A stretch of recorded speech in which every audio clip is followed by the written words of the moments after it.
Hello, and welcome to the TA Partnerships webinar series. We are going to go ahead and get started.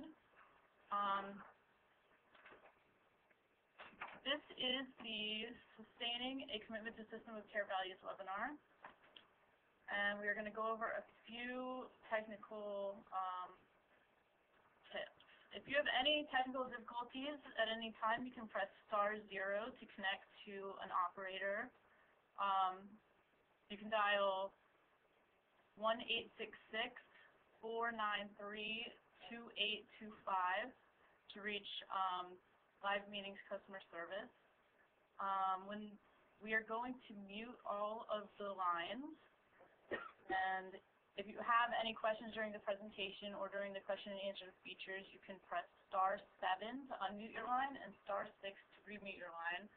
And when we do reach the question and answer periods, we'll have those instructions on the screen for you. This event will be recorded and will be available for playback on the TA Partnerships website. And we will send out an email to all participants when that's available. At the end of the event, we'll have an evaluation form automatically come up on the screen. And we would appreciate everyone filling that out so we can consistently improve our webinars for all of you. There's also the option to submit question and answer questions during the event. At the top of your screen, there's a little Q&A button, and the red arrow on the screen is pointing to that. You can click that button and submit a question at any time, and we will make sure that we answer it during the next question and answer period. So at this time, I'm going to hand the presentation over to Sandy. Good afternoon, everyone, and on behalf of the TA Partnership, we would like to welcome everyone that's on the phone, and we're very excited to talk about how we sustain this commitment to system of care values and community. Today's presenters are the folks who have lived this. They have traveled this journey just like many of you are in terms of building a system of care in their communities, and have learned many lessons about how you sustain that commitment.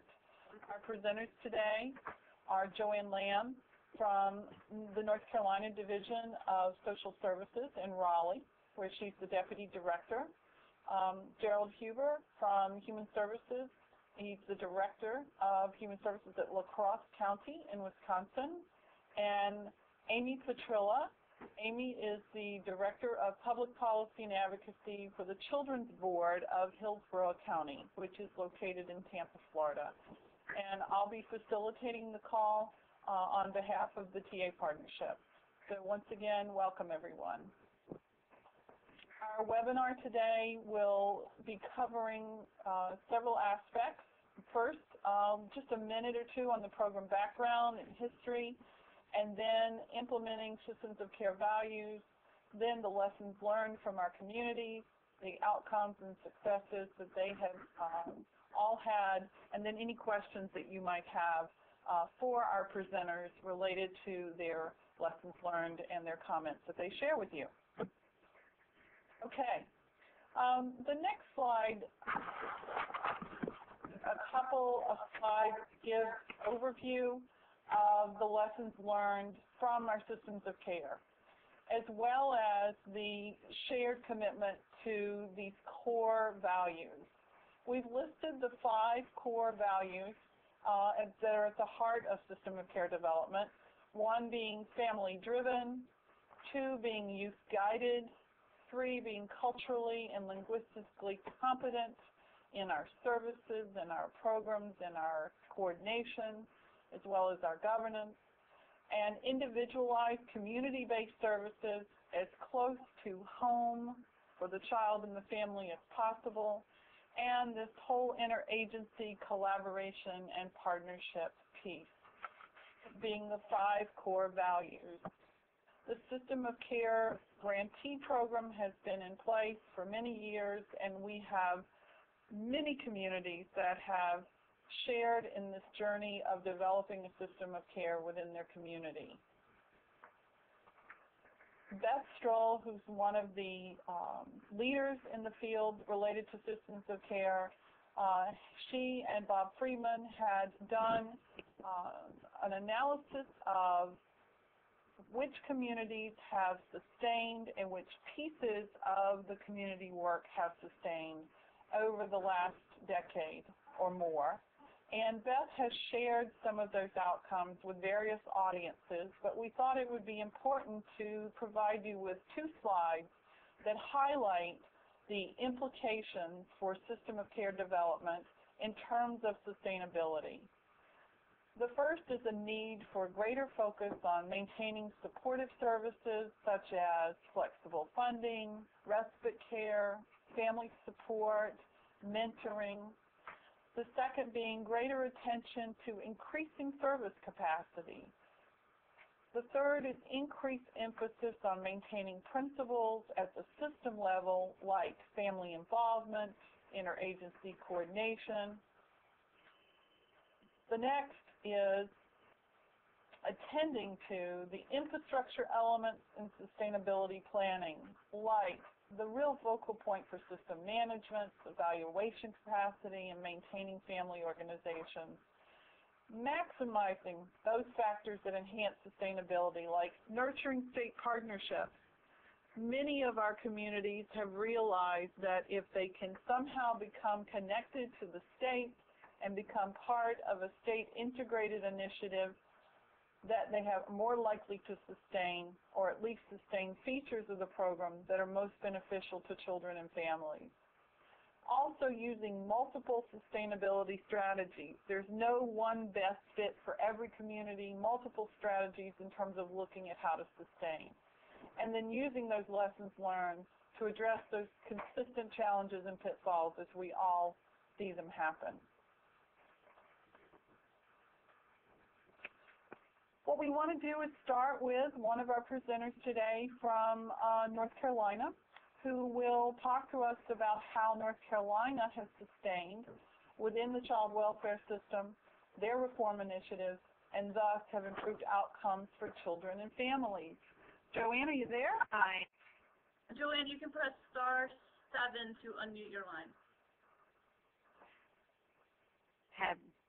I'm here now, right? We got you. Okay, all right. Good afternoon, folks. I guess what I want to say is what I'm sharing with you this afternoon may not be news to you, but it certainly helps us build an infrastructure that supports system of care in the mandated world of child welfare. In North Carolina, we are a county-administered social services system. And when I say that, that automatically implies and speaks to the tremendous need for partnerships. We have 100 county departments of social services. And our system reform effort, the multiple response system, is our practice model, and it's based on family-centered practice, applying a system of care approach. And so everything that I'm talking about with you this afternoon is critical regarding partnerships. Next slide, please. So why did we want to change in North Carolina? I think for too many years in child welfare, we had been very prescriptive, very process-focused, and it was time for us to recognize that families are unique, that they're distinct, and that they need individualized services. I think we also recognize that families were much more likely to engage and carry out plans when they had truly participated in the development of the plan. And we also needed to acknowledge that we, government, wouldn't be involved with families forever, and so therefore we needed to build a support network for families and their community partners. And then we just had a basic consensus that we knew there was a better way to work with families in child welfare, and that way was family-centered practice with the system of care value. And something that's very important in the child welfare world is the Child and Family Services Review. And our first review really focused on the needs for North Carolina to have greater engagement with our families. Next slide. So what did we do in North Carolina to begin to develop an infrastructure that would incorporate system of care? I think it's real important that everyone develop a consensus about what you want to achieve. You have to know your outcomes, and our outcomes obviously are safety, permanency, and well-being. We all knew that if we based our work on family-centered practice using the system of care values, we had to be successful. I will tell you that we learned an awful lot of lessons from past and previous initiatives. We were involved with Families for Kids with Kellogg. We've been involved with Casey. And what we learned pretty quickly is if money comes with the beginning of an initiative, when the money goes away, the initiative seems to go away. And so it was important for us to not allow that to happen this time. I think our program improvement plan was our map that gave us directions for what we wanted to do in North Carolina. I also think it was important for us to think about sustainability and for our county departments of social services to see that the state wasn't just thinking this was the flavor of the month, something that we would do and we would move on. What we tried to say to our counties regarding sustainability is, you're providing services to these families now. What about providing them in a different way that respects families and that's much less adversarial? I think during this process it's important to develop what I call state and local champions, the folks who can speak about this with knowing what it's like on a day-to-day basis. Early on, having those local champions being able to talk to other counties, to other community partners made all the difference in the world in saying, in child welfare, this can be done. We can apply a system of care approach, and it can happen in child welfare. I also think it's critical in the development of your infrastructure to what I call recruit converts. And these are the folks early on that would look at me and just be a naysayer and say, it can't happen, it's never going to happen. But yet they were willing to try it, and they have become the best spokespersons for us in trying to get our message across. And then I think it's critical that we reevaluate where we are. And I have to say, in child welfare, it's very difficult for us to say sometimes that we've made a mistake because of legal concerns. But we do have to admit that our work is an ongoing process and that nothing is perfect. Next slide, please. I think also here again you've heard me speak about don't rely solely on funding, and that was one of the things that we were committed to.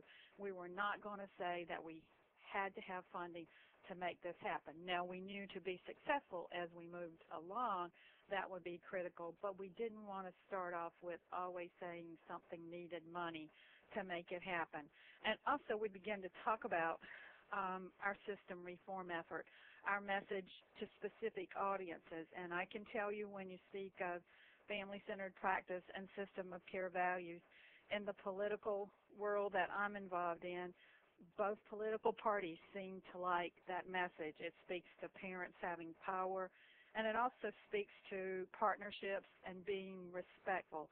So I think it's important when you're talking to individuals about what you're trying to do that you pay attention to your audience. I think you have to pay attention to what's in it for me.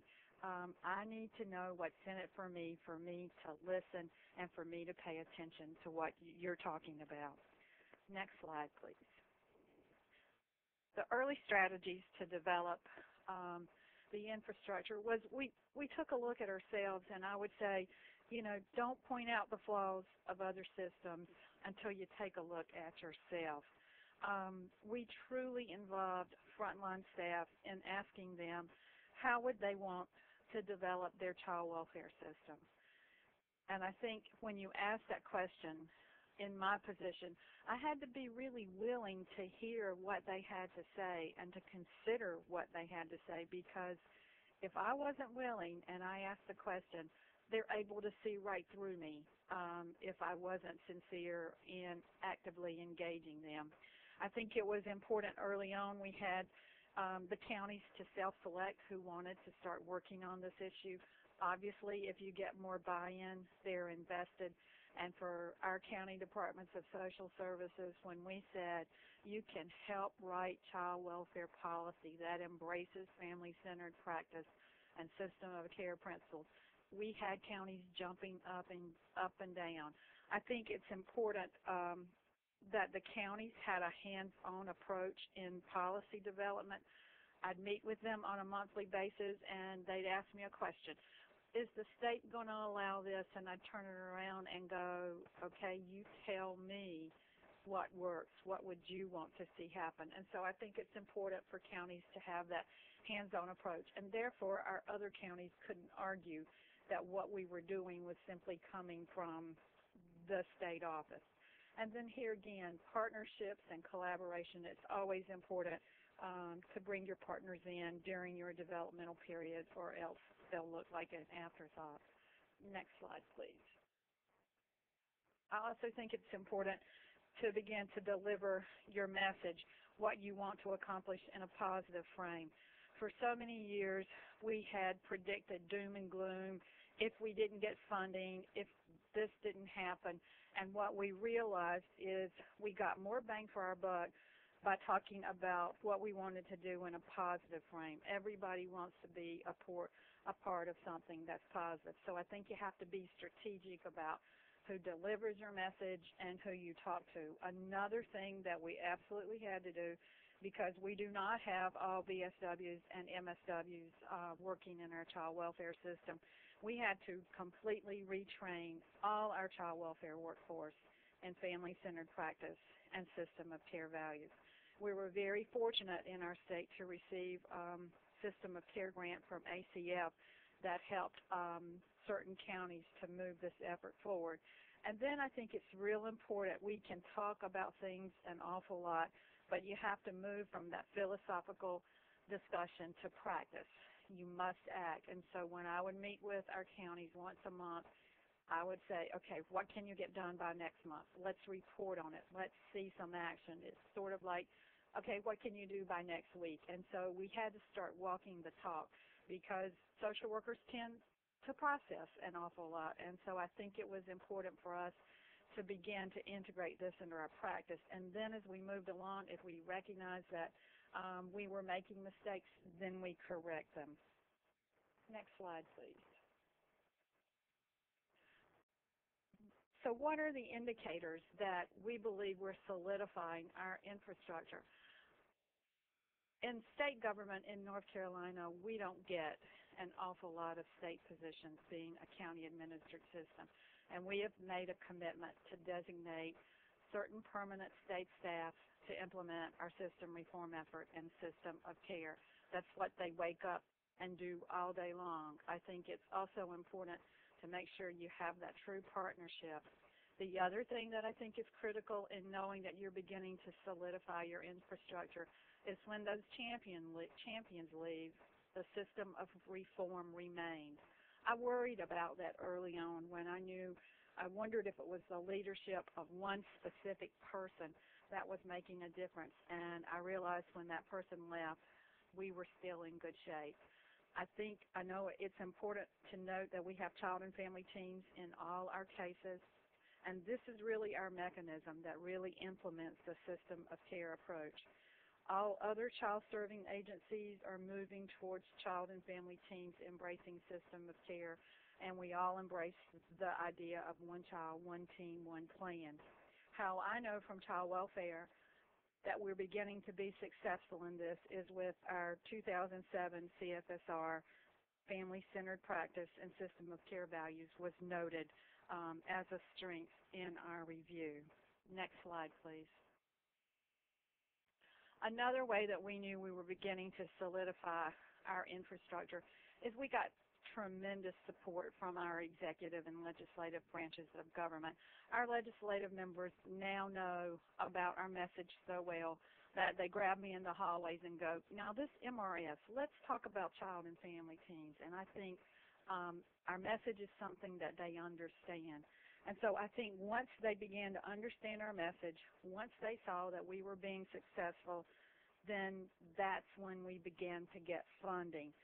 They felt like they were funding that something was successful and not just money going down into a deep hole.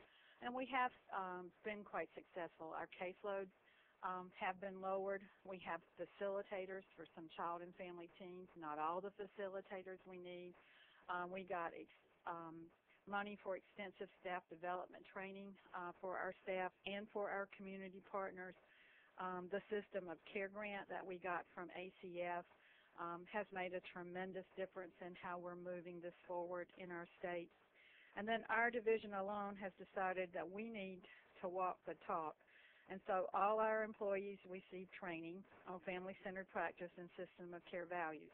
And not only are we the child welfare agency in our state, we also were child support, our TANF program, and our food stamp program. And so all of our staff have received this type of training. And we also ask in all work plans, how will we see a demonstration of the system of care values in your work plans? And then most importantly, and this isn't a part of the slides, is evaluation results. We are committed to having an ongoing evaluation of our system reform efforts. Next slide, please. And then here again, what's it all about? The outcomes of safety, permanency, and well-being. You have to hear from your partners and most importantly from your families. And what we are hearing from families is that they felt they had a say in who attended the child and family teams meetings. They felt that they have participated in all kinds of decision making. I had a social worker come up to me recently and saying, going back to practice before MRS would be like going back to the Stone Ages. I had an advocate come to me and say, I was prepared for the same old way, and within 2 minutes when I got to DSS, I knew something was different. And then lastly, I had a foster parent come up to me and say, this is the best thing you could have ever done for us. And I think that speaks volumes of the infrastructure that we have tried to put in place in North Carolina. Everything's not perfect. I certainly won't say that, but I think we have a commitment from our leadership at the local level and the state level to continue to develop this infrastructure. Thank you.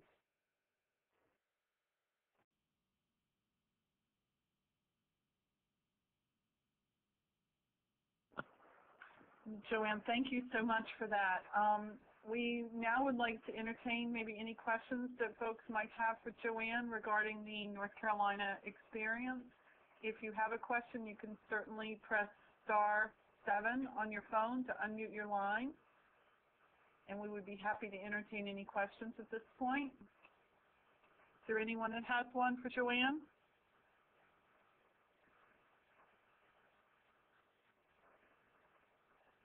Okay, no problem. If you think of one, you can certainly go up to the Q&A section on your computer and enter that question, and we can come back to it and have Joanne follow up.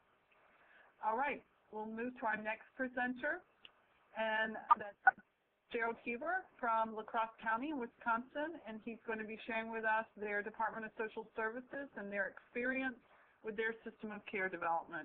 Are you there? Can you hear me? Yeah, we can. Okay, great. Gorgeous day here in La Crosse. Just a little bit about La Crosse. We're in western Wisconsin. We have a population of 110,000. We're kind of the hub of services in western Wisconsin for northeast Iowa, southeast Minnesota, and southwest Wisconsin. Like North Carolina, Wisconsin is a county-administered state-supervised system with 72 counties. I'm not sure about North Carolina, but one of the issues that we face in child welfare in Wisconsin is that we're heavily funded in child welfare by local property taxes. And about 2 or 3 years ago, the governor of Wisconsin set a levy cap on property taxes, which really has made a significant issue associated with the provision of child welfare services. The other thing, Wisconsin has been one of the leaders in really the nation in adult mental health services, but has been really far behind in the development of children's mental health, and I'll be talking about that a bit. I want to talk a little bit about my background. I've 23 years in public human services, both in Minnesota and Wisconsin. About 10 years ago, I came to La Crosse, Wisconsin, but I'm going to start, if you could go to the next slide. About 1993, I was in suburban Minneapolis, St. Paul, a county that actually was growing significantly. I was in child welfare, and we were sitting in the court one day and just really frustrated with some of the outcomes that we were seeing within the context of our child welfare program. That day, we decided to really do the first and only experimental design that I've been involved with in Child Protective Services, where we decided to develop what we call the Client Worker Directed Research Project. It was, again, in Dakota County in suburban Minneapolis. And we assigned certain cases that came into Child Protective Services to traditional CTS. And this is way before different programs of differential response, alternative response was developed throughout the country. And the thing that we wanted to really kind of focus on is where are families in terms of their perceived need in looking at how we can meet them for services rather than kind of push services down their throat and bring them into court and take their children into foster care. And two stories that we use quite often, one I call Clean My Closet. We had a mother who we had terminated parental rights on two of her younger children. A third referral came into my unit, and we knew that she had a history of drug use and also was quite a dealer in our county. And we go, here we go again. More than likely, this is going to lead to the third termination of parental rights. What we decided to do is approach this woman and say, what do you think that you really need in order to hopefully parent this child, not just now, but throughout his life? And the answer really surprised us. She talked to our social worker and said, really what I need is just help cleaning my closet. And I remember the social worker coming back to me, and we looked at each other and said, this woman needs a heck of a lot more than just helping clean in her closet. But what we decided to do is that we would help her clean her apartment, clean her closet, and then very soon we found out that she had approached the social worker and said, really what I need to do is have help parenting. And the next thing that happened, really what I need to do is have help within the context of my own treatment and to finally be clean in terms of my substance use. Another case came in as part of this experiment. We had a referral in regards to 9 children living in the home, I believe with a single mom, chronic neglect. It looked like we had to find a foster home or a number of foster homes that would take 9 children. The home had no running water. We asked this woman, what can we do to meet your need right now? We don't really want to place these children in foster care. We could see that you're a caring mom. And I can remember her comment to me today is she said, I just need help fixing one toilet. I don't have an operating toilet. I don't have running water. Could you just help me within that context? And so the whole motivation for this particular program was really focused on, way before, again, its time, the motivation of the family. We use concepts of motivational interviewing that are popular today, stages of change, in order to really revamp not only our children's mental health system, but our entire child welfare system. Next slide, please. What we looked at basically when I came to Wisconsin is what we call too many doors for children. Both in Wisconsin and Minnesota, we had a door of entry through child protection, one for juvenile justice, one for special needs children. Our families could enter through crisis, through our economic support, and the doors kept on continuing. The thing that we found out is that we really had a philosophy that really depended upon which door the family entered, and no central philosophy for services. Next slide, please. What we found is that our system of services was way too deficit-based and reactive. One of the things that the federal government indicated in our CFSR is really in all 50 states is that the Child Protective Services system and really the whole child welfare system is extremely reactive rather than being preventative. What we realized is that we call it the 4 Ds. In order for a family to enter services, there had to be a disability, some type of diagnosis, whether the family, whether the parents, or whether the children. The family had to have some type of defined deficit, in order to receive services through our child protective system, or the child had to be delinquent in order to receive services to the juvenile justice system. Next slide, please. We also saw that services were way too fragmented. Again, depending upon the door or the silo that the family came in, much of the funding depended upon the door of entry. For example, at least in Wisconsin, we had quite a bit of funding through the Medicaid program for children with special needs, not necessarily including children with mental health issues, but we found out that much of our funding, particularly in child protective services, really depended upon which county the family lived in and how much of a local property tax base was committed to family and children's services. We also saw that the approach to services, as I mentioned before, and the type of treatment that the family had really depended upon the door of entry. And again, there was no comprehensive system of care, or really no development of a community of services for any one door that the family entered. Next slide, please. The concept or philosophy that we tried to build on was what we called no wrong door for kids. And really it was three central premises for this. We wanted to have a centralized philosophy irregardless of how a family entered into the system. We wanted to have centralized administration. In at least the system that I came into, we had about 11 different service entry doors that a family or a child could receive services from. And again, what we wanted to do is have centralized funding. Next slide, please. Again, what we wanted to start with is the same philosophy of care, irregardless of how a family entered. We wanted to focus on family strengths. And what we saw, particularly for children with special needs, that there was a strong focus on the strengths of the child, the strengths of the family, but that was not consistent at all within the context of our CPS system, which was extremely focused on looking at substantiations, bringing children and families to court, and very much of an adversarial system. What we also wanted to focus on is individualized services, similar to a pilot program that we did really for the national government or for the federal government called Family Care in Long-Term Care. We wanted to focus on member-centered planning where, again, the family would be the key focus of services that we were providing. The last thing, we wanted to focus on community systems of care that were comprehensive in design.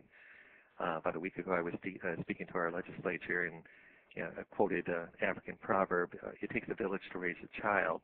But one of the things that we recognize is that it takes time, commitment, and a passion to build a village for families. And that's the first thing that we realized that we had to do is really build a village.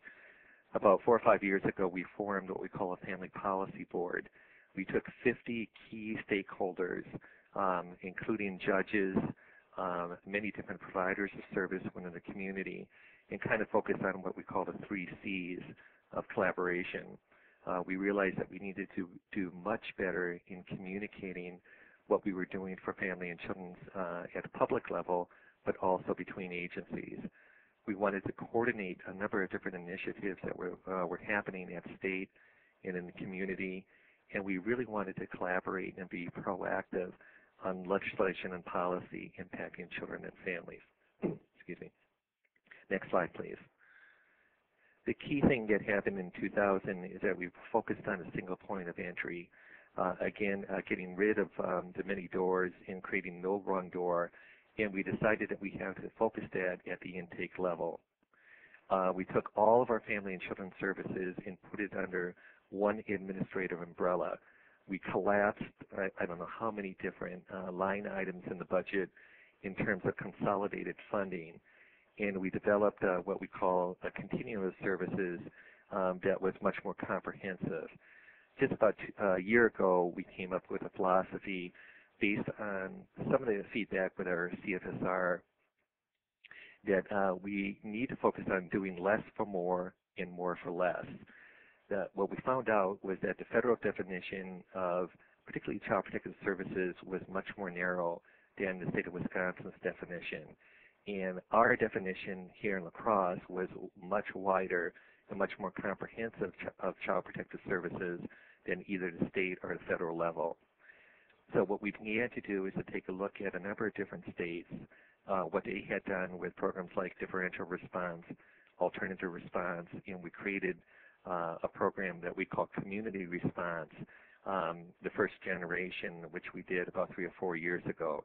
It was an attempt to make our system much more, again, proactive, looking at touching families early, not necessarily having them involved with our system that long, but trying to meet their needs where they were. We are presenting another draft for legislation or policy at state level for bringing this program to its next generation and allowing much more within the context of the continuum of services that we're trying to develop. And I think that's basically a summary of what we have done so far, and I'm willing to take any questions that may come up. Thanks so much, Joe. We really appreciate your comments. Questions? Any questions specifically for Gerald about their La Crosse County experience? Press 7 to unmute your phone.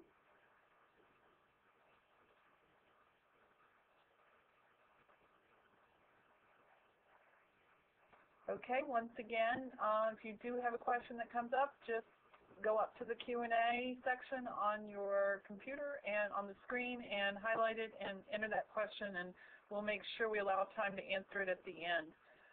Thank you again. All right, our third presenter today is Amy Petrilla from Hillsborough County, and Amy is going to talk about their experience in Hillsborough, a very unique partnership. Amy, are you there? Yes, I am. Thank you. Great. And good afternoon, everyone. I would like to start really first to talk about the Children's Board of Hillsborough County and why it is such a unique partner in the System of Care Grant program.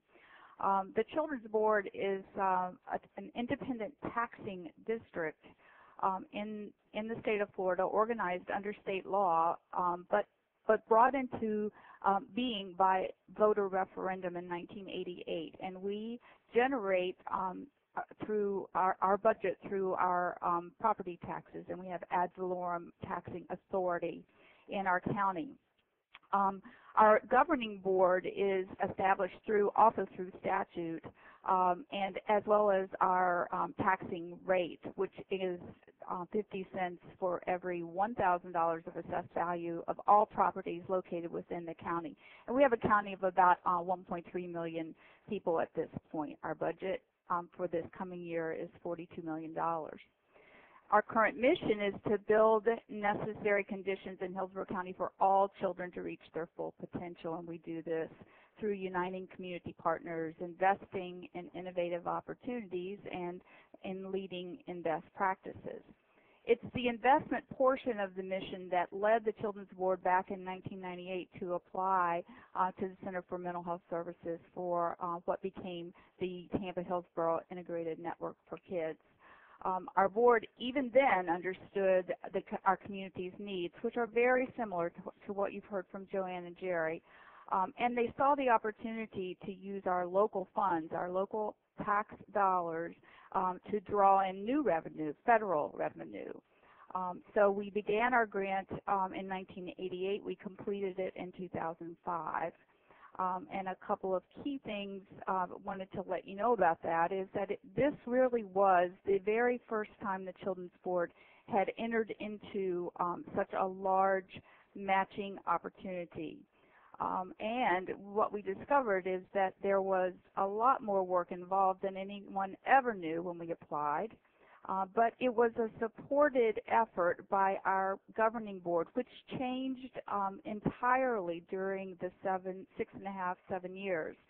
But it was supported by our board and became a catalyst not only for our organization, but for our entire system of care, not just for mental health. Next slide. Before I go to our lessons learned, I'd like to talk a little bit about what our goals were when we began, because they're very related to the lessons that we learned and some of the strategies that we used. Our biggest goal really was to build capacity locally both in our provider organizations and in individuals, and particularly in families. We wanted to introduce and develop innovative services, and while we selected wraparound as our practice model, and even though it wasn't new to this part of Florida, what we discovered is that the practice model had actually morphed into something else that no one really recognized. In particular, families in our community were very disenfranchised, frustrated, and angry. We also knew that we had to expand the availability of care coordination, or what we termed system navigation. We have a very diverse community, and we knew that cultural and linguistic competency was an enormous need. And we also learned very quickly that the whole concept of one child, one plan that Joanne spoke about and that Jerry spoke about as well were things that we needed to be focusing on. Some of the lessons that we learned early on, and we learned these primarily from families that we engaged in the beginning, is that we needed to focus on our infrastructure first. We had no family organization. We had no organized family voice in any of our governance bodies. And we learned quickly that the old adage, nothing about me without me. So a big part of our infrastructure focus in those early years was on developing that family organization and making sure that family voice was represented in all of our decision making and in our service delivery. We also discovered early that understanding the theory of change, or in other words, starting with the end in mind, was an absolutely critical planning step, and that in order to do that, we really had to focus on building those strong relationships. We learned quickly over the years that relationships survive even if the acronyms don't. What we learned is that grants like Think and the others that you've heard about can help to plant seeds that sometimes root much later. The whole trickle-down, trickle-up philosophy is extremely important and critical. We also learned that communication is essential. It has to be continuous and ongoing. And even this morning, as I was walking into my office, I was blocked by a large cart that was filled with folders, and it looked like a big training session was going on, and it turned out that we had 35 people here today to learn about wraparound system navigation, systems of care, and buildings on family strength. So it's still going on, but that communication has to be an ongoing commitment. It can't be one time only. And, of course, supporting families in whatever it takes, like Jerry said, fix my toilet. That really we needed to focus on what families were telling us they needed, and we put in place some structures that could direct funds to the needs that families identified. Finally, I'd like to just share that we learned that you need to start small. We can't conquer or take over the world in 5 or 6 years, or you shouldn't even want to. We also learned that change comes very slowly, and one small step at a time, often one person at a time. Like Joanne said, you need both your champions and your converts. Next slide. Some of the strategies that I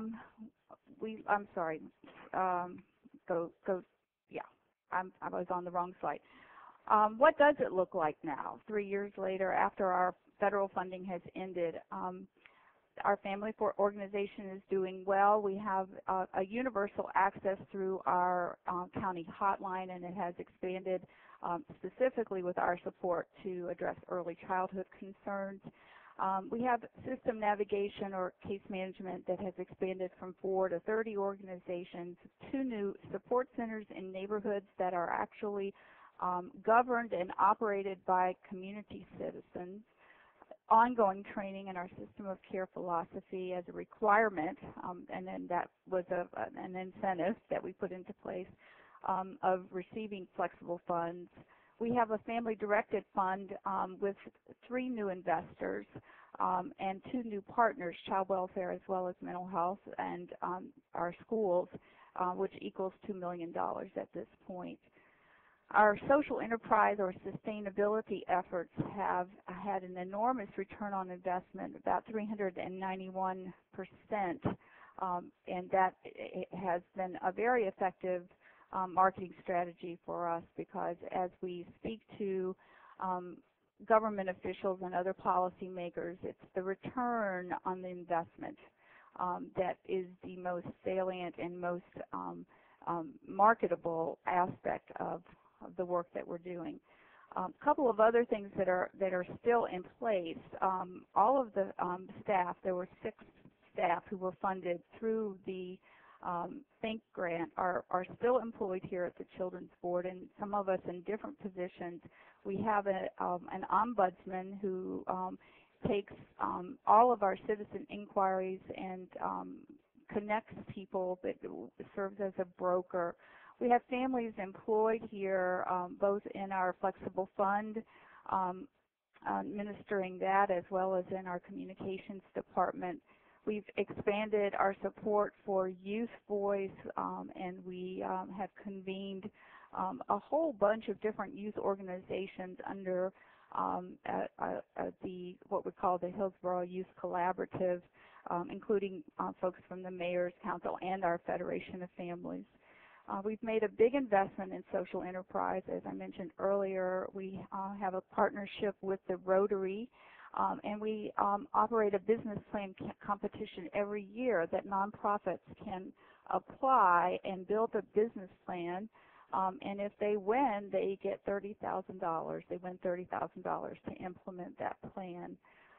We've also pursued through the years and have successfully pursued some strategies to increase federal dollars through Medicaid, through targeted case management, as well as through the Children's Bureau and our Title IV-E adoption assistance funds, which have gone to help us build a local heart gallery, which is a photographic exhibit of children awaiting adoption. We still do provide match and technical assistance funds, and at this point we have about $1 million a year invested, which often brings in many, many more millions of dollars. Some of our strategies that we've used and continue to use is to make sure that we have clarity. I'm sorry, next slide. We have clarity in our values and missions, both internally and externally with our stakeholders. As Joanne said, we have you have to always keep in mind, that there has to be a what's in it for me. There has to be a reason for people to get involved and to want to change the status quo. We've been very fortunate that we have had consistent leadership over time, and even through the grant years had the same principal investigator and project director and family contact for the entire 6 years, and those folks have stayed on, and so we have a consistent leadership capacity here. We also have some innovators who are willing to take very calculated risks and to test out new ideas, again, starting small, and we are very open to copying and adapting, which I think is an important strategy, both making sure that you are using those strategies that have worked in other places, but then adapting them and customizing them for your own locality.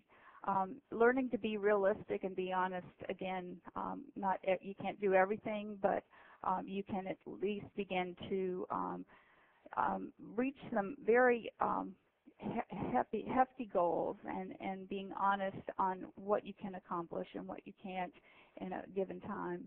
Finally, we welcomed everyone and every opportunity. We discovered that you never know where your next champion might be coming from, and certainly things that might appear to be challenges, as my colleagues here have described at first, can end up being enormous opportunities for partnering and for expansion. We have some, next slide, we have some organizational values that we believe are some of the keys to our success. And that includes a common sense flexibility in order to be responsive. We need to be flexible.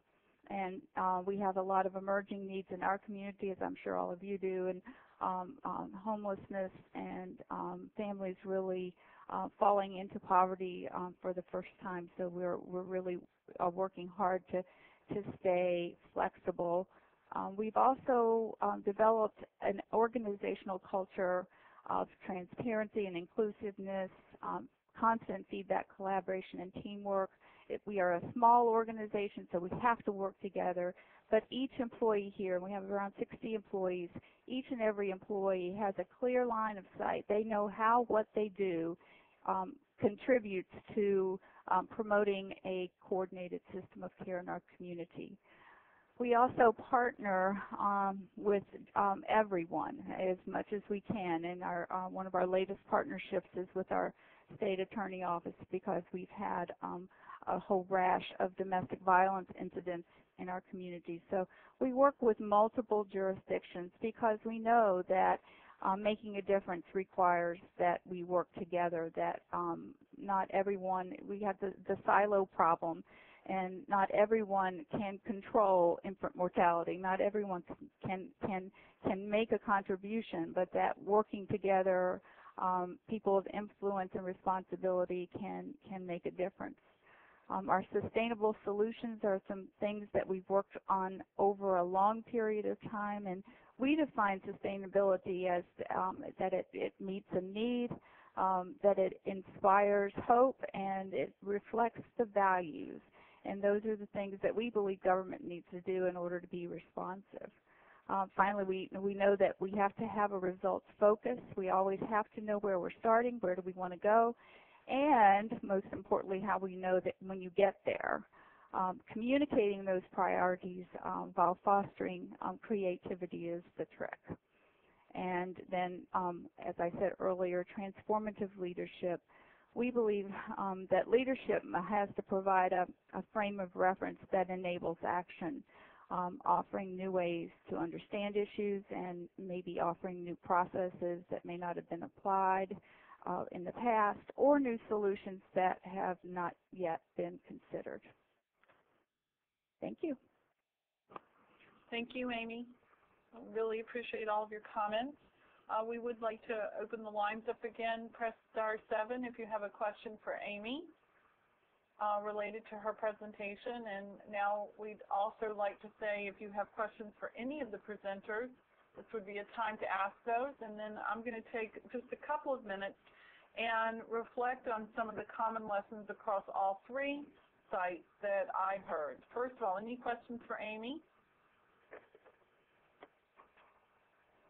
Okay, seeing none. I would ask that Joanne and Gerald and Amy, oh, is that someone? Yes, I do have a question. This is Angel Brown with the BC Scores program in Beaver County, Pennsylvania. Welcome. I'm the youth coordinator. I do have a question, or maybe sort of an issue and situation here in our county in dealing with youth that do have a co-occurring disorder or either a mental illness. His parents have always been trying to get help and services for their youth and have chosen to get our children and youth services involved in providing services. The problem is I'm seeing our families that are not abusive and neglective to their children, who have been out there really struggling and trying to get help and services for their child, are forced into their child being declared dependent in order for the county and services to provide that youth and family with services. And I don't know how to approach it, or I think it's unfair to the parent to give up any rights whatsoever to their child in order to get the services that they need. So I don't know if anyone has experienced that particular situation and has found a positive way to work with that or get around it. Thanks for the question, and I would just open it up to our three presenters, specifically Joanne or Gerald or Amy, in terms of this scenario, which is one we have seen quite often historically. This is Joanne. In North Carolina, I guess back in the 90s, we did have that problem, and what it required was, here all again, around collaboration and partnership and bringing all your child-serving agencies together and to having a commitment that this is not what we wanted to happen to children, that parents would lose their children in order to receive services. We actually had some legislation that was put in place that we would provide services, all child-serving agencies, that would prevent out-of-home placement or institutionalization. And so it's really a combination, but more than anything, I would emphasize the collaboration and the coordination of bringing your child-serving agencies together, and that's how we were able to overcome it. Okay, thank you very much for that. This is Jerry from Wisconsin. If I could respond too, we had the same issue. As a matter of fact, I think that issue really is probably a primary concern in most of the counties in Wisconsin even today. When we looked at kind of developing a no wrong door approach to kids, we realized that if we wait for families to really have significant issues with their children, they were coming knocking at our door in what we call more for deep end services. And we found out that many times the children were not only being placed in foster care, but even in more restrictive settings like residential settings. When I came in across in 1998, we averaged about 25 kids in institutional settings throughout the state. What we wanted to do was really kind of focus in on that deep end and looking at can we touch families earlier, again, in a more proactive way. And so really our courts, everybody else felt that what we wanted to do, particularly with kids with mental health issues, is allow services to be more open-ended and families not to be fearful of necessarily entering into our system, but be more responsive in, again, providing the services that they felt they needed. Thanks, Thank you very much for that. Also, I would add another resource that you might want to look into is we do have a resource specialist at the TA Partnership that her background is in the child welfare system, and her name is Kim Helfgott. And you can email Kim at KHELFGOTT@AIR.org. And Kim would be more than happy to lead you to some communities that have had the same issue and have been able to solve it. Okay, great. Thank you very much. You're welcome. Any other questions? Yes? Anybody else? Okay, I'm going to take a couple of minutes and just wrap up some overall lessons learned that I heard that were across all three of the sites, and then certainly if you have any additional questions, we'll have an opportunity in just a minute or two to ask those. First of all, I think the one thing that stood out among all three, among their lessons learned, were your systems had to be responsive to the unique needs of children and families. And although one of our core values is individualized care, realizing that value is a real experience and journey for communities. And how they went about that was really building this support network for families, youth, and partners. And we heard that consistently from all three, this individualized services and really providing appropriate supports for families and youth.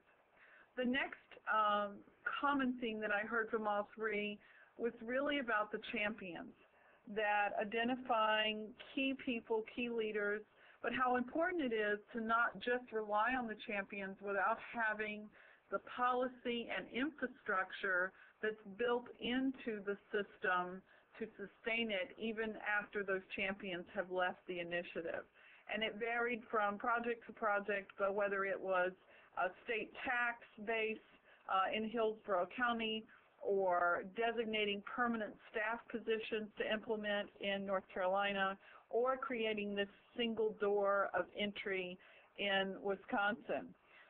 The last piece that I heard consistently across all was the communication and social marketing component, and how important it was to be able to market this system of care development in what's in it for me.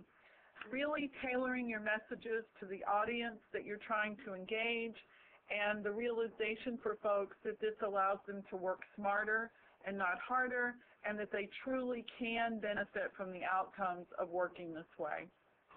So I just want to applaud all three of our presenters, as well as their communities and the entities that they work with, and the partners and families and youth that they work with, in terms of sustaining their systems of care at the local level. I would look back to our panel of presenters, Joanne, Gerald, or Amy. Any additional comments or reflections on overall the lessons learned that we heard today?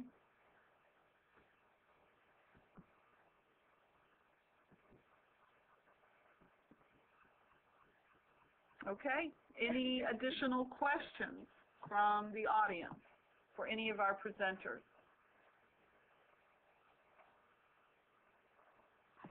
We've posted the next slide that you see on your computer in front of you if you're following along, and this is contact information for all three of our presenters today. Joanne in North Carolina, Jerry in La Crosse, Wisconsin, and Amy down in Hillsborough County. So these folks have just been wonderful to give us their time and to be so responsive to continuing to share in a peer-to-peer networking format the lessons learned and the work and benefits that they've experienced in their own communities. So thank you again, presenters, and thank you again, all of those folks who attended the webinar today. Are there any final questions that anyone has before we end this call? Okay, hearing none, thank you again for your participation. As we sign off, you'll see an evaluation screen come up on your computers, and we greatly appreciate you filling out those evaluations. It helps us continue to do this work for you and on behalf of you as you build your communities, your systems of care. Thanks again.